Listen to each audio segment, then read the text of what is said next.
इंसान दिन रात पैसे के पीछे क्यों भागते रहते हैं? अगर ये सवाल 100 लोगों से आप पूछोगे तो 90 से ज़्यादा लोग बोलेंगे ज़रूरतें पूरी करने के लिए। जिस दिन हमारे पास इतना पैसा आ जाएगा कि हमारी ज़रूरतें पूरी हो जाएं, तब हम पैसे के पीछे भागना छोड़ देंगे। अगर आपको लगता है क्या ऐसा हो पाता है? देखिए, ज़रूरतें तो हमेशा बनी रहती हैं, बस अपना रूप बदलती रहती हैं।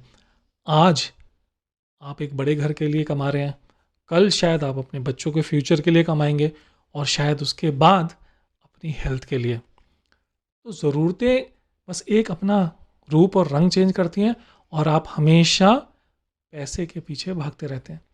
तो मैं ये सोच रहा था क्या कुछ ऐसा किया जा सकता है कि हमें पैसे के पीछे भागना ना पड़े और पैसा हमारे लिए काम करना शुरू कर दे। मतलब कि आप पैसे के लिए काम ना करें, पर पैसा आपके लिए काम करे। बहुत कुछ सोच विचारने के बाद मुझे कुछ 4-5 चीज़ें समझ आई, जो अगर हम अपनी ज़िंदगी में इम्प्लीमेंट करना शुरू कर दें, तो इससे ये सिचुएशन काफ़ी हद तक हैंडल की जा सकती है। और ये ऐसी सिंपल हैबिट्स हैं, शायद हमारे फोर फादर्स और हमारे पेरेंट्स किया करते थे, पर over a period of time इनकी शायद उतनी अहमियत जितनी रखनी चाहिए थी, उतनी अहमियत नहीं रह गई है। इसमें सबसे पहली तो है, जितनी चादर है उतने ही पैर पसारो। ये एक बहुत पुरानी कहावत है, और बिल्कुल अगर आप फाइनेंशियल फ्रीडम चाहते हैं, फाइनेंशियल कंट्रोल चाहते हैं और बिना टेंशन के जीना चाहते हैं, तो सबसे पहली चीज़ तो यही है कि आप जितनी चादर है उतने ही पैर पसारो। इसका मतलब ये है कि आपके एक्सपेंसेस जो हैं आपकी इनकम से हमेशा ही कम होते हैं। ये एक फाइनेंशियल रूल भी है, चाहे आप बिजनेस मैनेज कर रहे हो, चाहे अपना घर मैनेज कर रहे हो, या अपनी लाइफ या किसी तरह का भी चीज़ मैनेज कर रहे हैं, तो आपके एक्सपेंसेस हमेशा आपकी इनकम से अगर कम रहेंगे, तो उस तरह की सिचुएशन नहीं आएगी कि आपको हमेशा पैसे के पीछे भागना पड़ेगा। पर आज की दुनिया में ये करना थोड़ा मुश्किल हो गया है, जब से ये ईएमआई और लोन की दुनिया आ गई है, तो लोगों के पास बहुत एक्सपोजर है डेट का, और उसकी वजह से बहुत प्रेशर रहता है। बट अगर एक बेसिक चीज़ ये अगर आप इम्प्लीमेंट करना शुरू कर दें, तो मुझे लगता है कि इससे बहुत आपको हेल्प मिलेगी। देखिए, ये जो बात मैं कह रहा हूँ, इसका मतलब ये नहीं है कि आप हायर मतलब एम्बिशंस ना रखें, कोई ग्रोथ ना लाइफ में चाहें। तो इसी से सेकंड पॉइंट जो लिंक है, वो है कि आप एक प्रॉपर प्लानिंग के साथ में अपने फाइनेंशियल गोल्स या अपनी रिक्वायरमेंट्स या जो भी इच्छाएं हैं उनको करें। तो एक सिंपल एग्जांपल से, अगर आप एक ट्रेन चलाना चाहते हैं, तो सबसे पहले पटरी पे काम करना शुरू कर दीजिए। ट्रेन कहाँ से कहाँ जाएगी, पटरी कैसे बिछेगी, और इनफैक्ट पटरी को आपको बिछा भी देना चाहिए।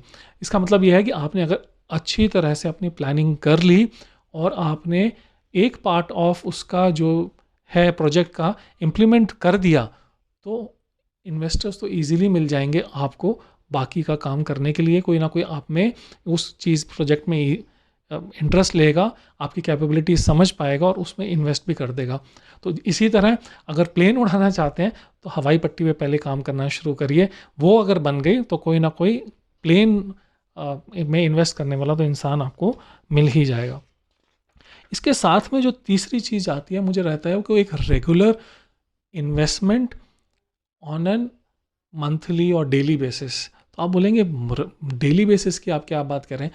डेली बेसिस के बाद जब मैं इन्वेस्टमेंट की बात कर रहा हूँ, तो it's not only in terms of money, but आपको अपना इन्वेस्टमेंट अपने करियर में, आपके स्किल सेट में, अपने टैलेंट को इम्प्रूव करने में डेली करना चाहिए। अगर आप इस अप्रोच से जा रहे हैं कि मैं अपने आप को रोज़ 1% या थोड़ा सा एक नया स्टेप कैसे इंप्रूव कर सकता हूँ, अगर ये आप इम्प्लीमेंट करने लग जाएंगे, तो आप एक ओवरऑल पीरियड के बाद में देखेंगे कि आपकी कैपेबिलिटीज़, आपकी स्टैंडिंग मार्केट में, या जॉब कर रहे हैं या बिजनेस जहाँ पे भी कर रहे हैं, उसमें बहुत इम्प्रूव हो जाएगी।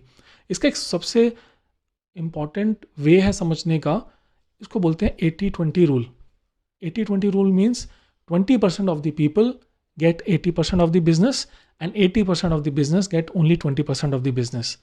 तो अगर आप टॉप 20% में आना चाहते हैं और ताकि आपको 80% ऑफ बिजनेस मिलने लग जाए, तो आपको धीरे धीरे धीरे धीरे करके आपको एक डेली बेसिस पे काम करना पड़ेगा कि आप अपने आप की स्किल सेट कैपेबिलिटीज़ को इतना इम्प्रूव कर पाएँ कि आप उस टॉप 20% में आ जाएं।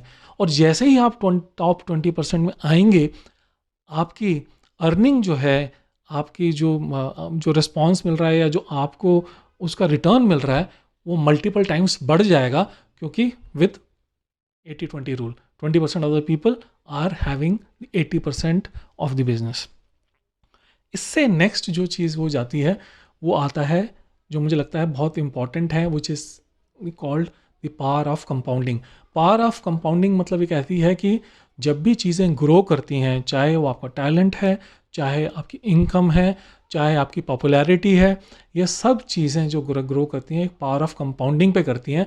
अगर आप रेगुलर एक लेवल पे इन्वेस्टमेंट करते जा रहे हैं, तो एक दिन ऐसा आता है कि उसका जो ग्रोथ हो जाता है वो बहुत एक हाई मैग्नीट्यूड में आ जाता है। तो जहां आप टॉप 20% की बात कर रहा हूं, तो आप ये देखेंगे उसी टॉप 20% में जो टॉप 5% के लोग होंगे, वो शायद फिर एक majority of the business pick कर लेते हैं। तो आपको बस यही करना है कि अगर आप रेगुलर काम करते रहें, रेगुलर इम्प्रूवमेंट अपने टैलेंट में, अपने स्किल सेट में करते रहें, तो एक दिन ऐसा आएगा कि आप पैसे के पीछे नहीं भागेंगे, पैसा आपके पीछे भागेगा और वो आपके लिए काम करेगा। आई थिंक यही एक लाइफ की बेस्ट सिचुएशन है। तो इसके साथ में बस एक चीज़ जो बहुत इंपॉर्टेंट रह जाती है वो ये रह जाती है कि जो ज़िंदगी है वो भी डेली ही जीजिए। जो भी टाइम चल रहा है, जैसा भी टाइम चल रहा है, उसको समझिए, या तो वो आपको एक अच्छा एक्सपीरियंस दे के जा रहा है,